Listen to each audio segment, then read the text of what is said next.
Renovator. It's another great day to be alive. One of my mentors, Leland Val Vanderwall, says to be wonderful, and spell wonderful with the U in the wonder, because you are wonderful. What I'd like to do now is bring on my buddy Brian Monahan's book, because he has lots of great wisdom. And I think the quote we picked today is applicable once again. I don't know how Brian figures this out, but he does. So this quote is by Jerry West. And it says, you can't get much done in life if you only work on the days you feel good. So Brian's take on that is it's important to create a positive working atmosphere for your employees. But I'm going to add, and for yourself. We all have days when we're feeling under the weather or off our game. Another pun, which it makes sense when you get to meet my guest. When we have a foundation of positive, the floor is raised, minimizing impact on our customers.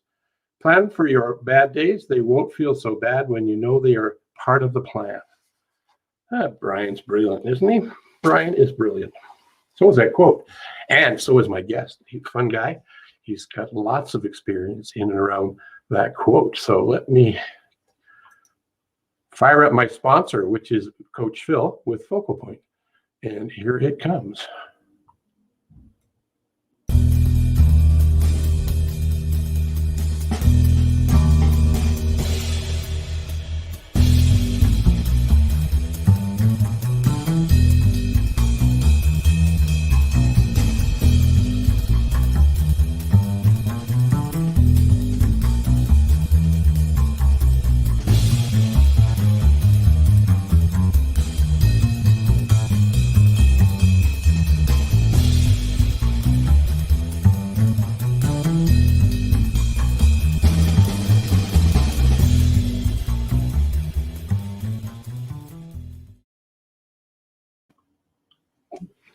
Thank you, Brian Tracy and the Focal Point Gang, which I'm one of a couple of hundred from around the globe, making a difference in people's lives, whether you're a business owner, entrepreneur, salesperson, or interested in self-development.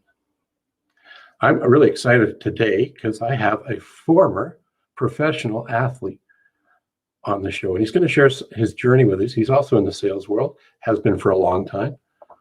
He even came up with the headline for today's streamline, live stream, pardon me, and it's from the Gridiron to the Boardroom, now the Showroom floor.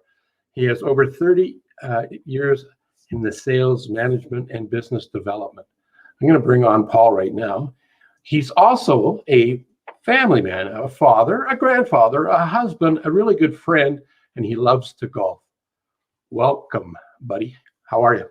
No, I'm doing great, Phil. Thanks for having me on. We've been trying to choreograph this for 3 or 4 months now, and your docket has been always too full for an old guy like me to get on. So I'm happy to join you today. Oh, I'm glad that we were able to make the stars align or make things dovetail or whatever the cliche is. And I'll try and avoid the football puns. I've already had two already. And unintentionally, we were just talking about before we got on the show is how our subconscious mind is such a powerful thing. And well, we can probably learn some things from you. I mean, getting into the professional athlete's role as a professional football player in Canada, that's quite a journey on its own. I mean, I've been fortunate enough to be able to work with the UFC Dinos football team for about 4 years in the leadership development, and not many of those guys go further than college. And you did. Played for a couple of teams. I played for a few. You set your goals as a kid or a child or an athlete to achieve whatever high level of sport that you think is where you can reach. And early on, I had some really positive successes in an ability to kick a football, throw a football, and that's where I chose to focus my energies throughout elementary school, high school, junior high, and then college. And I was able to take my joy of kicking a football and to further joy of cashing a check for doing so. And it was a lot of fun, and really had a great opportunity to meet some wonderful and impactful people along the way. and learn some lessons about life and about what it takes to be successful in any field. So it's important that if there's lessons to be learned, you take them and run with them and put them in your treasure trove of things that are important in your life, and enjoy it. Cool. So what, after, how many years did you play football? I mean, professionally? Professionally, from 1983 till I quit the game, or the game quit me in 1990. Okay. So that's pretty nice length of time being a pro. It was fun. There was some times along the way that it wasn't continuous. I had opportunities to go down to the NFL at some point for a couple of. It wasn't Tim Hortons coffee. It would have been something else, but down in Los Angeles and New England. So to have been, I guess, chosen to go down there to kick a ball when there was all kinds of people who were doing it was really impressed, or something that I thought was an impressive feat. And I enjoyed the opportunity, and I take great comfort in the fact that I did something that not too many people can say they've done. Yeah. And now that you've been out of football for quite a long time as a professional, and what are some of the things that you've been able to transfer from football to your non-football life? Because you've been in the sales, leadership, development side, and management side now for a bunch of years. What would be? Well, yeah, Phil. I mean, I think football is probably one of the best team games there is for developing of business type skills, and you'll go, well, what the heck? It's just guys banging each other on a field, and the structure of football is so paralleling to the business structure of what normal activities are in day-to-day business, from positions to responsibilities to preparation to execution to audibling on the fly, making sure that the game of business and the goals that you set for yourself, your business, and your customer are met. And I guess keeping score is having a customer and keeping employees, a team motivated and making money. So there are very strong,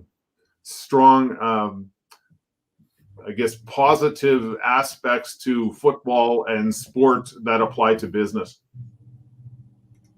Yeah, I agree with you. I've never been a football player. I didn't even, I kind of dabbled when I was a kid, but I played high school or anything like that, just for rec stuff.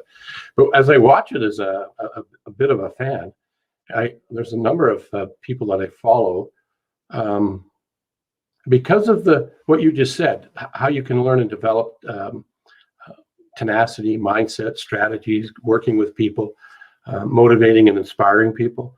I'm thinking that you got a lot of that with the different coaches and different players and different dynamics that you've been able to experience as a ball player.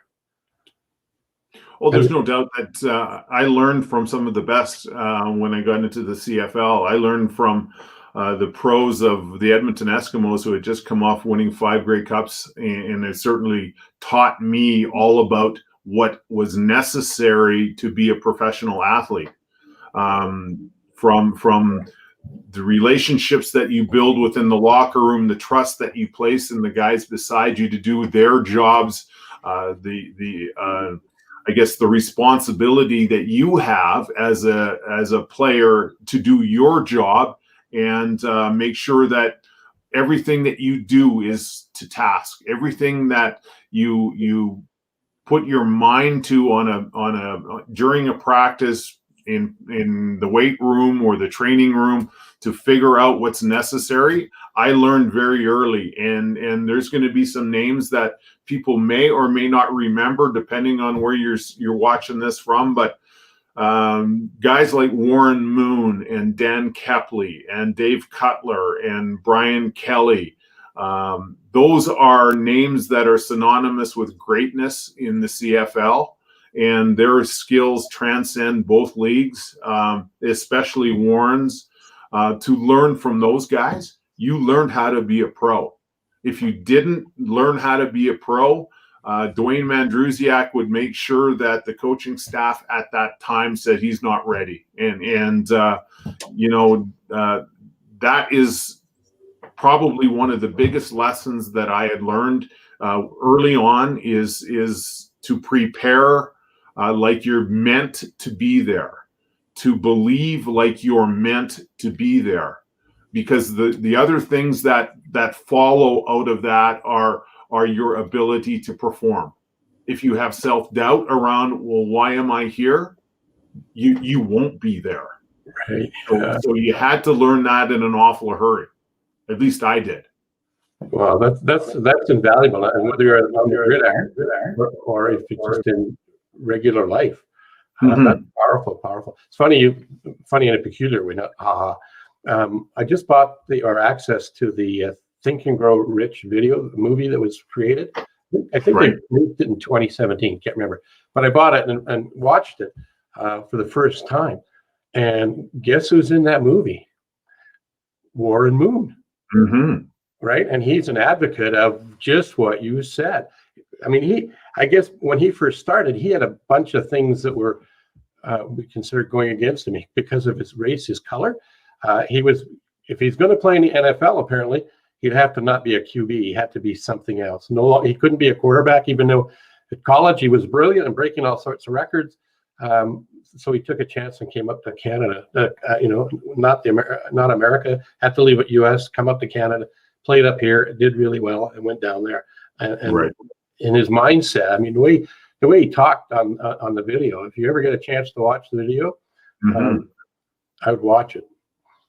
Warren was an exceptional athlete, just on the basis of sheer physicalness. He was an athlete that could have played a number of positions, and I can understand why some of the people in the NFL saw him in a talented way in other positions, notwithstanding the fact that there was a point in time where there were racial issues around that position. I don't believe it's that way now, but what I would say is that Warren was someone that was a special talent on either side of the border, an exceptional athlete, a great guy, and a wonderful leader. I got a bit of a funny story about my first game in Hamilton. We were in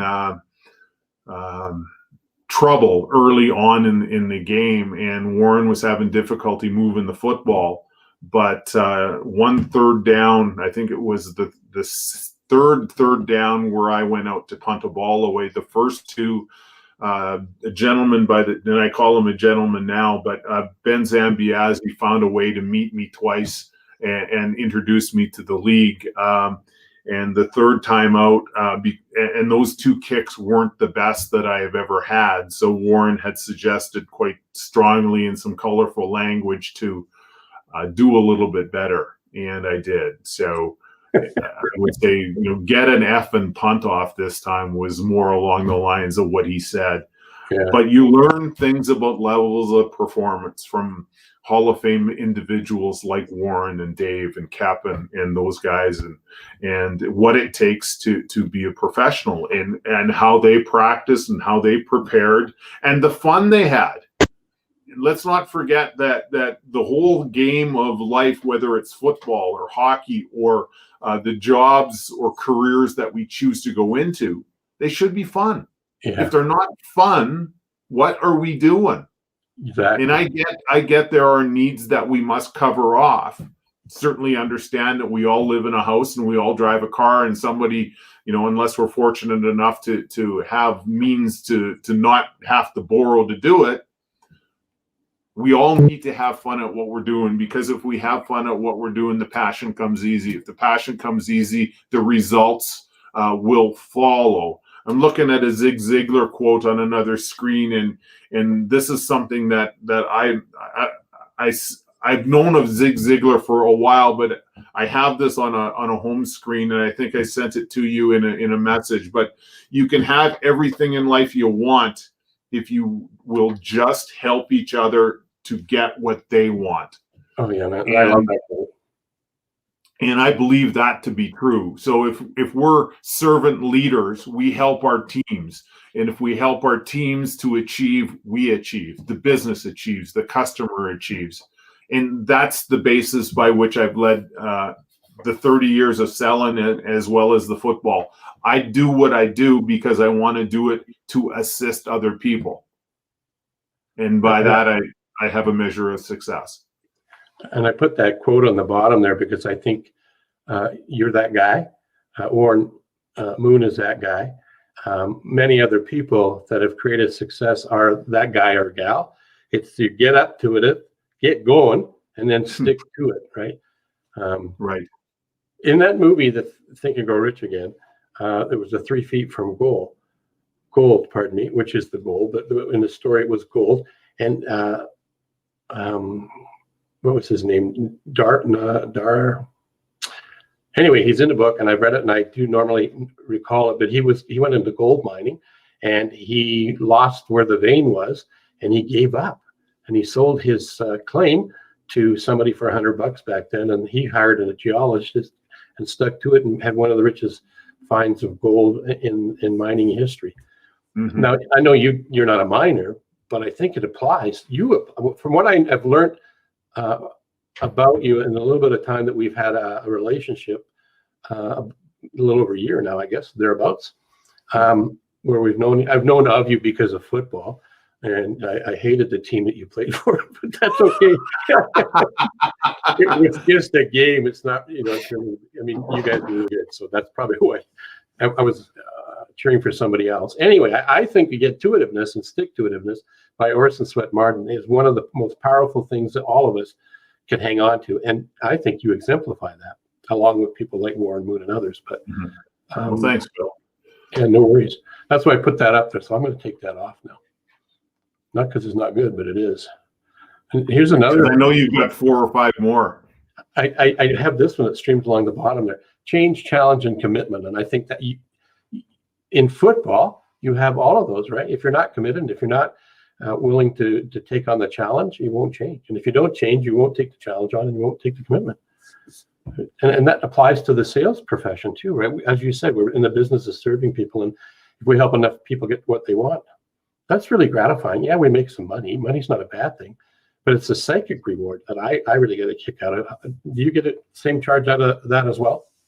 Oh, I do, especially now. And the reason I say that is I've recently just changed careers back to the future. Mm-hmm. I was selling vehicles 30 years ago, and I'm now selling them again.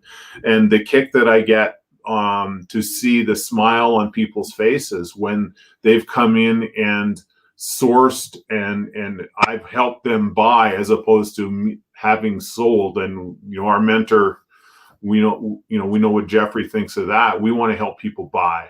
But right. Long and the short of it is the joy that you see when someone lands on a vehicle that they want, they get into it, and when it's theirs, you hand them the keys, they get comfortable in the driver's seat, the smile on their face for the relief that they feel, the status that they've achieved, or anything along those lines is fantastic. It's gratifying to know that you can make someone's day by providing them with a means to enjoy life. And that's cool. Yeah. I see Ron's here. Yeah, look at that. He added to it, fun-to-itiveness. I love it. Oh, no doubt. You got to have fun. Yeah, why else do it? That's precisely it. But there's not been, road. It has every road to success is paved with a couple of potholes and some speed bumps, and there's no doubt that, we as business professionals go in different ways for different times for different reasons, and you got to be able to find a way through them. So I'm going to show a couple of pictures here, and I am going to show the one I said I'm not sure I will show. I'm going to show it. Show it. So here you are in action as a pro on the gridiron, doing your thing, and thousands of people watching you do it. And that's actually against Hamilton. Look at that. I wonder if that was the time you had the whipping. Yeah, So the guy that is right with the taped up left arm Yeah. is Mr. Zambiazzi. Oh, okay. So he was there as sort of the threat to make sure I kicked the ball. And this Right. one was in Edmonton. Okay. Hamilton didn't have any success that day. I think that Warren had an all-time record number of first downs thrown, and we kind of laid a lick into the Tiger Cats that day. But his role was to make sure that I kicked the ball, not like I wasn't going to do that anyway. He didn't have any reason not to, because I'm not the fastest guy. So yeah, that's the role that he had, and we kicked a little bit more than a ball that day. Let's put it that way. And like you said, life is shows up in a variety of different ways, and some things come across your path, or you cross over them, and they're not always wonderful sort of things. And in the promo, I had mentioned that you had a heart health issue and a stroke. Yeah. And here you are being looked after in a hospital, I would imagine. Yeah, that's I'm not going to say one of the more memorable times I've had, but it certainly created an area of consciousness around what is important in life. And this was we're coming up on the 5-year anniversary of this particular photograph, and this one is telling to me because I look at the person I was then versus the person I am now, and I see much more strength now, even though I was very reasonably fit then. The strength that I have is as a result of what happened.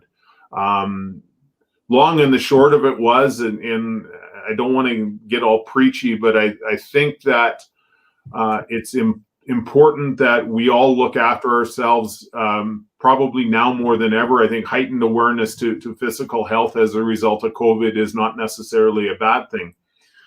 But 5 years ago, I was on a vacation down in a tropical destination, and I sat on a beach and got some sandfly bites.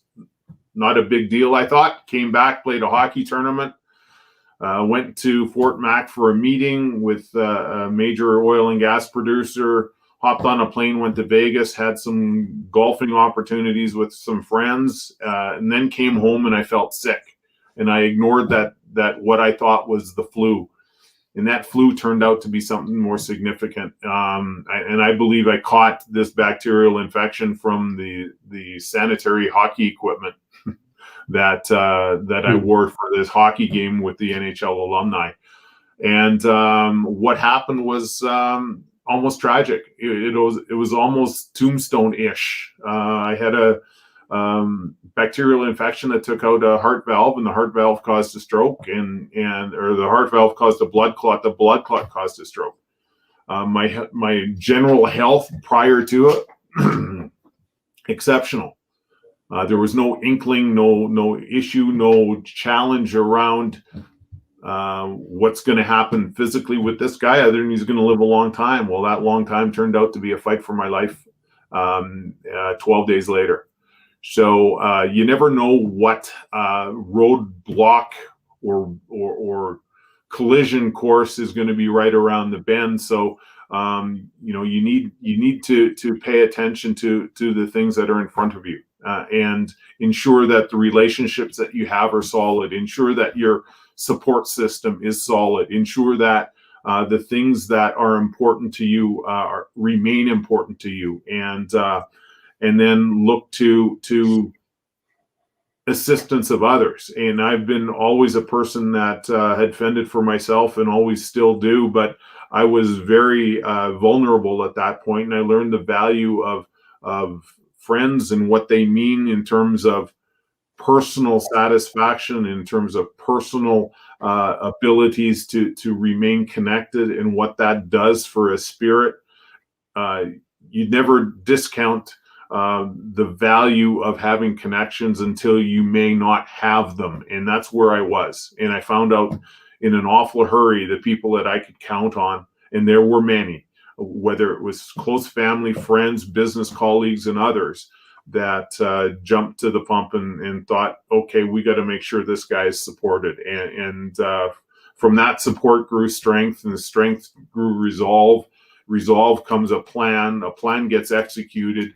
And by the time 8 weeks came around, I walked out of the Foothills Hospital unaided. And I should note that for a period of about 4 weeks, I was wheelchair ridden with an inability to move my left side of my body from foot to hand to toe. And I walked out triumphantly out of the deal. And the support of people, friends, and others gave me the strength to be able to do that. There's two things that come to mind for me. One goes back to your get-to-itiveness and stick-to-itiveness. I mean, you made a choice to survive and thrive. That's awesome. Because if you didn't, we wouldn't be having this conversation, and you couldn't share the message to somebody out there who's going to hear it, and it's going to make a difference in their lives in one way, shape, or form. And the other is, you remind me about something that I haven't forgotten about. I think about it often. And a fellow out of Edmonton who was a trainer, mentor of mine in the personal development side of things, and he said, change happens in one of two ways. We learn in one of two ways. One is impact, because you had an impact. You weren't planning that. It just showed up. And the second way is constant spaced repetition.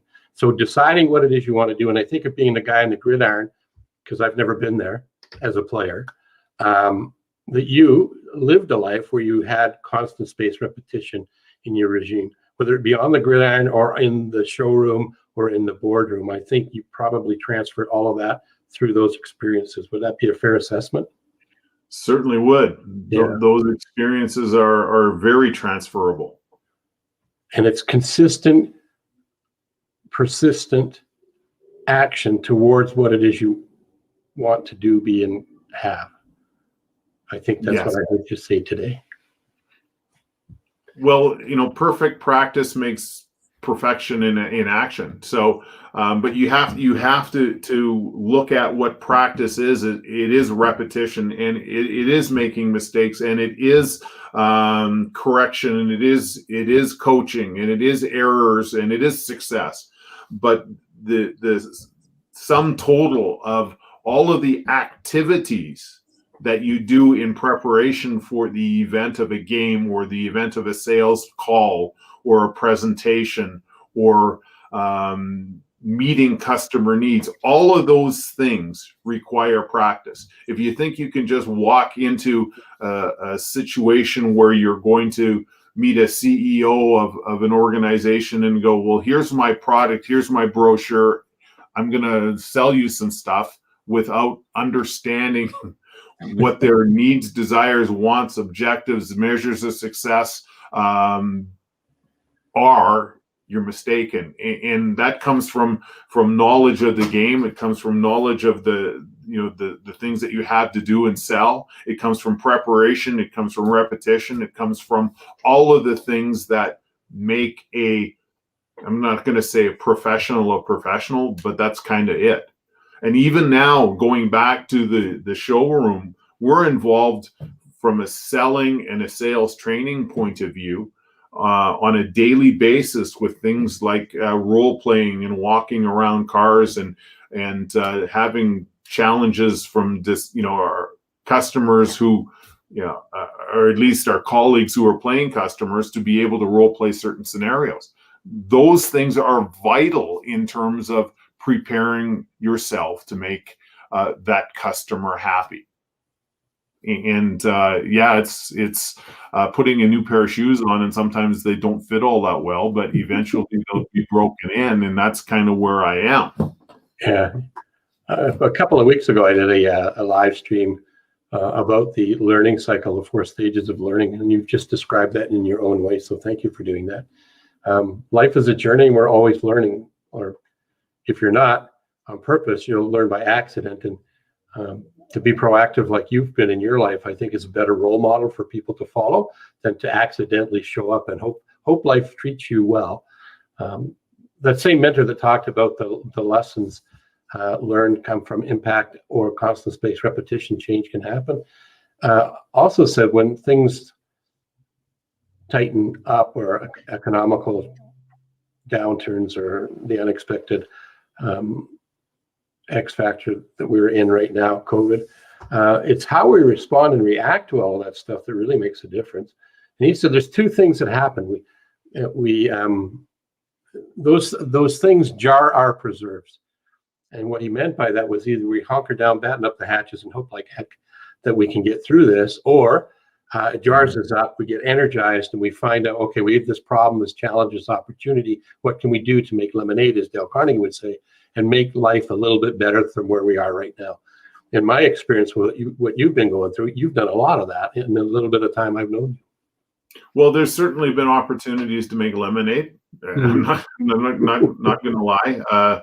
There was a period of time that it probably wouldn't have tasted very well, but you had to grind the lemons to create some sort of juice to keep going. And whether it's a health crisis or a job crisis, you have to find an opportunity to find some joy in your day, to find some gas to put into your tank. And for those people who are wondering what that is, it's the abilities you have to engage with people that you like, to have them guide you through a situation, not necessarily help, but be there as a support or some sort of sounding board to be able to focus to get on to the next task or through the next little challenge. And I know that if I did not have the people that I had, whether they be healthcare professionals, friends, family, or otherwise, I probably would have circled a drain for a long period of time because it was pretty dark. Mm-hmm. Well, I'm glad. Could have been. But you're absolutely right, Phil. It's about choices. I early on in my recovery made a choice. I saw some people in neuro recovery ward or the neuro rehabilitation ward of Foothills who were never going to get better. And I knew I was going to. So I had to choose. I had to choose to be positive. I had to choose to be active in my own recovery so that I could actually walk out in 10 weeks and carry on my activities. In your journey. I'm glad you made that choice. As I said, we wouldn't have met, wouldn't be on this conversation, and wouldn't be sharing in the special gel that you and I enjoy. Not that this is a commercial for that, but you were asking me before we came on the air, was I still having to bounce in my step and finding it easy to get up and down the stairs like a younger man? And absolutely it is. So thanks for helping me get involved with that. Well, I appreciate the opportunity to do that. I was introduced to that product by a friend of mine as well, a former CFL teammate, Rick Goltz, who thought that it would be something that would be beneficial to me physically, and absolutely it has been. It's been a wonderful supplement to a daily regimen, and it's allowed me to manage without some pharmaceutical stuff for my personal condition, and as well as deal with old guy weight issues, which I was approaching, and I'm proud to say that Hey, Kellen, how are you? Proud to say that I've taken off and have kept a significant amount of weight off for the last 7 months. That's fantastic. And we both know this lovely lady, Kellen, who does things that with cards by her creative process that creates things that cause people to say, wow, a lot. Anyway, a lot. Yeah. Hey, this has been brilliant. Is there one bit of advice that you'd like to share with somebody, a mantra that could help them, that they could borrow, steal, and leverage? I'm gonna suggest one thing, and it's because I had to live it. And I'm not suggesting that everything that I've faced is something that is directly applicable to everybody in their life. But again, I'm going to read from something because my memory is good, but it's awful short. Sometimes you have to let go of the picture of what you thought the life would be like, and learn to find joy in the story you're living. So, card analogy, play the cards you're dealt, bluff when you have to, be strong when you've got a good hand, and just live and be pleased in the day of living. And I think that quote supports what you just said. As well. One other word, and be grateful for it. Yes. Yes. Yes, that's right. Grateful. Gratitude is an amazing, simple, but powerful sort of thing. Because if we're focusing on what we're grateful for, we can't be thinking about all the stuff we're not grateful for. It just keeps it away. We had our conference here last week with Focal Point, and one of the things that I heard from one of the top achieving coaches, he said, be so positive that people that are negative are just repelled by your energy. I thought that's brilliant, because we consume so much content, and it's really up to us to make the choices as to what we give sanction to. So one way to do that is to make sure you're hanging out with like-minded people that think about possibilities and not think about, oh, woe's me and life is terrible. Because like you said a couple of times through this live stream, it's about, there are ups and downs, and it's about choices. And you're a really good example of, you made the right choices, surrounded yourself with the right people, you got the right attitude, friends and family have supported you through this journey. This has been an amazing, eye-opening lesson for me, and hopefully some other people are watching us. Kellyanne says, I was just thinking that in my car yesterday. My life is certainly not how I planned, and I am now learning to enjoy the ride. Yeah, it's... Well, Kellen's pivot in the past year has been astoundingly insightful and inspirational. Yeah, I agree. I'm affiliated with Brian Tracy through the Focal Point team, and I got an email about 6 or 7 weeks ago.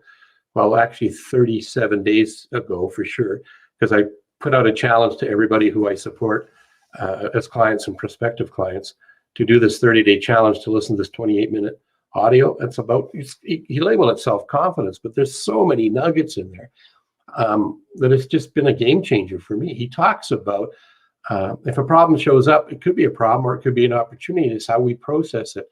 I don't want to spend too much time on this, because I could talk about that, everything he said in there for another, well, actually, I'm pretty confident if I got my thoughts down on paper that I could put a two and a half day workshop just on this one 28-minute audio that I listened to that's had an impact in my life about confidence, visualizing, affirmations, self-talk, 3 styles of suggestion. But that's a talk for another time. You know what I think we should do? Although I don't like shooting on people, because if you say it fast enough 5 times, it doesn't sound like should. It sounds like crap, but only a different word. We should circle back in a couple of months and see where you're at in your new career, and what other lessons we can help other people understand. You know what? I certainly would love to, Phil.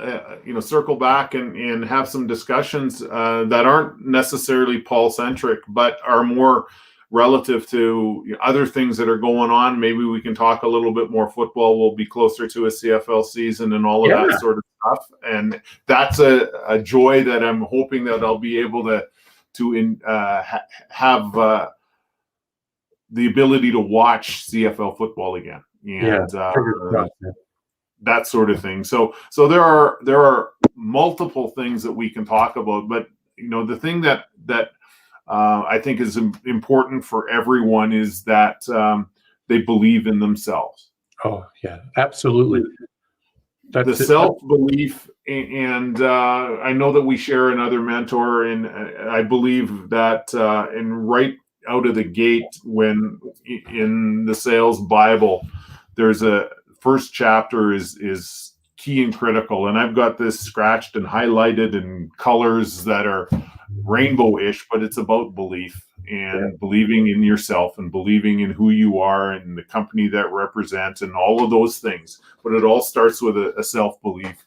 And whether it's in business, whether it's in relationships, whether it's in sports, whether it's in music or other talented things, the belief that you have as an individual in what it is who it is you are, what it is you are doing, and how you can help someone, that will carry you miles. Absolutely. on many journeys. That's a great way to end this. So I'm going to end it. It's about belief. And that's powerful in itself, about belief. Thanks for being a guest today. I appreciate it. The nuggets that you've shared with us have been wonderful. And I'm grateful that you were able to fit into the schedule, the Business Renovator today with me. So we'll talk to you in a bit. Thanks, Phil. I appreciate you joining you today. See you in a bit. So if you like this and know somebody that could benefit by this, please share this out. If you're watching this on a replay, go #replay. If you would like to ask us at the Business Renovator a question, if you go up here, there's my information, phil@coachphil.ca. And as I said at the start of the live stream, is to be wonderful and spell wonderful with a U, because you are wonderful.